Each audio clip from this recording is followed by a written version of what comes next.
السلام علیکم پیارے دوستوں اور بچوں، آج میں آپ کے لیے جو کہانی لائی ہوں اس کا نام ہے نیلے پہاڑ کی شہزادی۔ بہت عرصہ پہلے ایک اندھیرے گھنے جنگل میں ایک طلسمی محل تھا۔ ایک دن دو شخص اس جنگل میں اپنی راہ سے بھٹک گئے۔ ہم کہاں ہیں؟ ہم پورے دن چلتے رہے ہیں اور ابھی تک جنگل سے باہر نہیں نکل پائے۔ کیا ہم کبھی گھر پہنچ پائیں گے؟ فکر نہ کرو دوست، ہم صرف بھوکے ہیں اور تھکے ہوئے بھی۔ اندھیرا ہو رہا ہے، چلو رات بھر کے لیے آرام کرتے ہیں۔ مجھے یقین ہے کہ سویرے ہمیں راستہ مل جائے گا۔ کون جانے کتنے جنگلی جانور اس اندھیرے میں گھومتے پھرتے ہیں۔ ہم زمین پر نہیں سو سکتے۔ دونوں آپس میں بات کر رہے تھے۔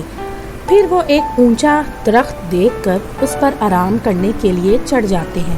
صبح جب سورج کی پہلی کرن دکھائی دی تو درخت کی اونچائی سے انہیں وہ طلسمی محل دکھائی دیا۔ دونوں اس طرف چل پڑے۔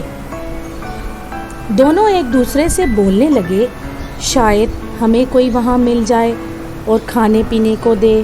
چلو چل کر دیکھتے ہیں۔ جلد ہی وہ دونوں محل کے دروازے پر پہنچ گئے۔ آس پاس کوئی نہیں تھا۔ ایک کو گھنٹی نظر آئی، اس نے اس کو بجایا۔ جیسے ہی گھنٹی بجائی، دروازہ خود بخود کھل گیا۔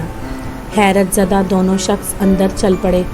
وہاں انہیں ایک شہزادی نظر آئی جس نے انہیں پیٹ بھر کر کھانا کھلایا۔ وہ کھانا کھاتے ہی سو گئے۔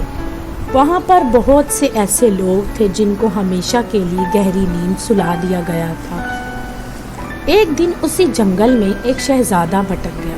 وہ اسی درخت پر سویا اور صبح اس نے وہی محل طلسمی دیکھا اور اس کی طرف بڑھا چلا گیا۔ جیسے ہی اس نے گھنٹی بجائی، دروازہ کھلا اور شہزادہ اندر آ گیا۔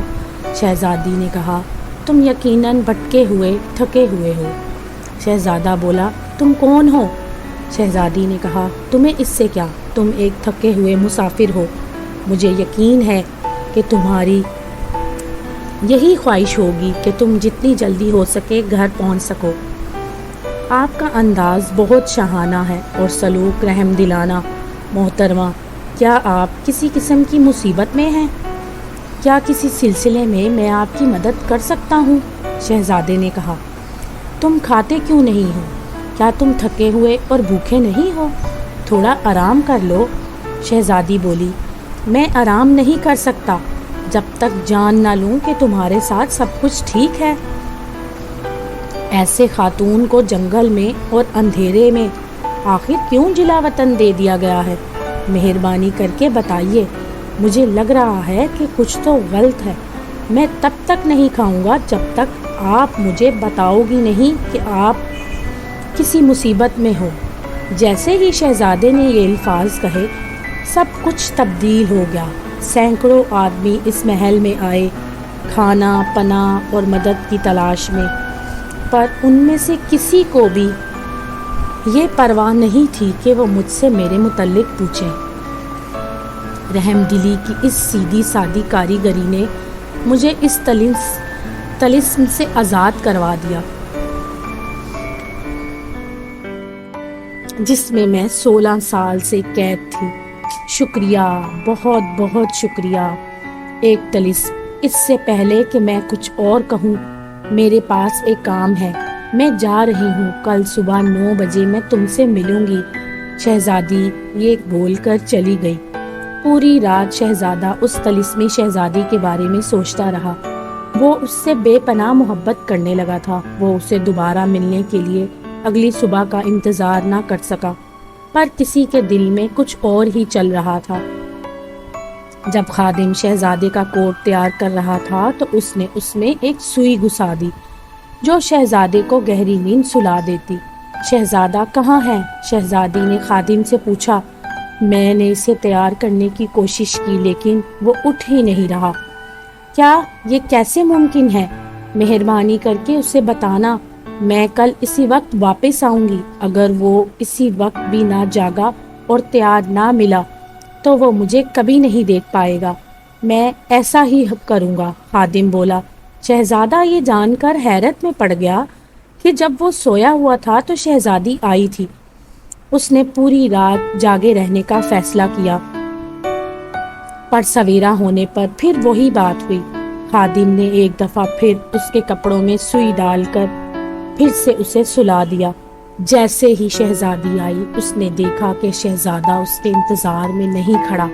وہ بولی، اب وہ مجھے دوبارہ نہیں دیکھ پائے گا۔ وہ ایک تلوار خادم کو دیتی ہے اور بولتی ہے کہ مہربانی کر کے یہ شہزادے کو دے دینا۔ خادم نے شہزادے کو وہ تلوار دے دی۔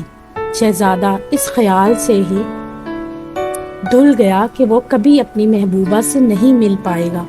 اس کے بیمار دل نے اسے ہار ماننے سے انکار کر دیا، تو وہ مہینوں جنگلوں میں گھومتا رہا، اس امید سے کہ کسی دن کوئی اسے دکھائے گا کہ وہ اپنی محبوبہ کو دوبارہ ڈھونڈ سکے۔ ایک دن جب وہ جنگل میں بھٹک رہا تھا تو وہ ایک کانٹیلے علاقے میں پہنچا اور اس کے کپڑے اس میں پھنس گئے۔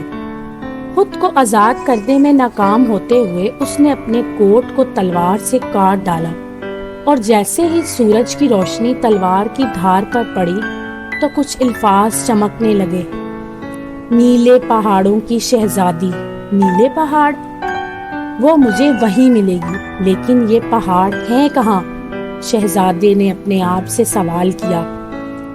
شہزادہ جنگل میں گھومتا رہا، یہ سوچتے ہوئے کہ ان نیلے پہاڑوں کا علم کسے ہوگا۔ ایک رات وہ عجیب سی ٹیڑھی جھونپڑی پر آیا۔ وہ اس کی طرف گیا اور دروازے پر دستک دی تو اندر سے آواز آئی، کیا چاہتے ہو؟ شہزادے نے بولا، میں جاننا چاہتا ہوں نیلے پہاڑ کہاں ہیں۔ اس میں سے ایک فقیر آیا اور بولا، پہلے اندر آؤ۔ شہزادے نے فقیر کے ساتھ کھانا کھایا اور سو گیا۔ سورج کی پہلی کرن کے ساتھ شہزادہ جاگ گیا۔ وہ باہر گیا اور فقیر کو بولا کہ آپ نے وعدہ کیا تھا کہ آپ بتائیں گے کہ نیلے پہاڑ کہاں ہیں۔ تم پکے ارادے والے آدمی ہو، بہت خوب، فقیر بولا۔ فقیر اپنی چھوٹی سی جھونپڑی سے باہر گیا اور کلمہ پڑھا، اور فوراً ہی آسمان ہر قسم کے پرندوں سے بھر گیا جو اس کے سامنے اتر آئے۔ اس نے ہر ایک پرندے سے پوچھا کہ وہ کہاں سے آئے ہیں، تو ان میں سے کوئی بھی نیلے پہاڑوں سے نہیں آیا تھا۔ ایک ایک کر کے سب پرندے اڑ گئے۔ میرے خیال سے اس جگہ کا کوئی وجود نہیں جو نیلے پہاڑ کہلاتے ہیں، فقیر بولا۔ یہ ہونا چاہیے، یہ ہوگا، میں نیلے پہاڑوں کی شہزادی سے مل چکا ہوں۔ آپ نے بلایا؟ ایک باز نے بولا۔ فقیر بولا، تم اتنی دیر سے کیوں آئے ہو؟ باز بولا، نیلے پہاڑوں پر موسیقی اتنی عمدہ ہوتی ہے کہ آپ کا بلاوا سنائی نہیں دیا۔ کیا تم نیلے پہاڑوں سے آئے ہو؟ ہاں، اور شہزادی کا نکاح کل شہزادے ساحل کے بیٹے سے ہو رہا ہے۔ باز نے بتایا کہ بیچاری شہزادی سالوں پہلے اس ساحل نے اس پر ایک طلسم نازل کیا تھا کہ وہ اس کے بیٹے سے نکاح کر لے۔ باز نے بتایا کہ ساحل نے شہزادے سے شرط رکھی تھی کہ وہ 16 سال اس طلسمی محل میں رہے گی۔ اگر اس دوران کوئی وہاں آیا جس نے تمہارا چہرہ دیکھے بنا تمہاری پرواہ کی تو وہ طلسم خود بخود ٹوٹ جائے گا۔ اس نے اپنے بیٹے کو خادم کی شکل میں اس کے ساتھ بھیجا تاکہ اگر سچی محبت کرنے والا مل جائے تو وہ اسے سوئی مار کر سلاتا رہے۔ شہزادی یہ نہیں جانتی تھی کہ اس کے ساتھ چال چلی گئی ہے۔ جیسا وعدہ کیا گیا تھا، اب شہزادی کو ساحل کے بیٹے سے نکاح کرنا ہوگا۔ اے رحم دل پرندے، مہربانی کر کے مجھے اس کے پاس لے چلو۔ شہزادہ بولا، وہ میرا ہی انتظار کر رہی ہے، مہربانی کرو۔ میں تمہیں اپنی پیٹھ پر کیسے اٹھا کر لے کر جاؤں؟ باز بولا، اور میں تم پر کیسے یقین کروں؟ یہ ایک طلسمی تلوار ہے، اس سے ایک اڑتی ہوئی بگھی کی تصویر بناؤ، پھر میں تمہیں لے جاؤں گا۔ نیلے پہاڑوں پر شہزادے نے باز کے کہنے کے مطابق ہی کیا۔ شاہی بگھی پر بیٹھے اونچے پہاڑوں اور وادیوں میں سے جب شہزادہ انہیں دیکھا تو نیلے پہاڑ ٹھیک اس کے سامنے تھے۔ شہزادہ بولا، باز مجھے وہاں لے جاؤ جہاں اس وقت شہزادی ہے۔ شہزادہ اس جگہ آیا جہاں شہزادی اور ساحل تھا۔ وہ شہزادی کو زبردستی اپنے بیٹے سے شادی کرنے کا بول رہا تھا۔ اس نے جائز طریقے سے تمہارا انتظار کیا ہے۔ شہزادہ بولا وہ جائز نہیں تھا، وہ سوئی چبھو کر مجھے سلاتا رہا۔ ساحل بولا تمہارے پاس کیا ثبوت ہے؟ شہزادہ بولا تم ہی میرا ثبوت ہو۔ شہزادے نے جیسے ہی وہ پاؤڈر جو فقیر نے اس پر دیا تھا اس نے اس پر ڈالا، وہ سب سچ سچ بولنے لگا۔ ساحل نے اپنے سارے گناہوں کا اعتراف کیا، اسے قید میں ڈال دیا گیا اور شہزادے اور شہزادی کا نکاح بڑی دھوم دھام سے ہوا۔ آخر میں دونوں کو اپنی سچی محبت مل گئی۔ تو دوستو، اگر آپ کو میری یہ کہانی پسند آئی تو میرے چینل کو لائک اور سبسکرائب ضرور کیجیے گا۔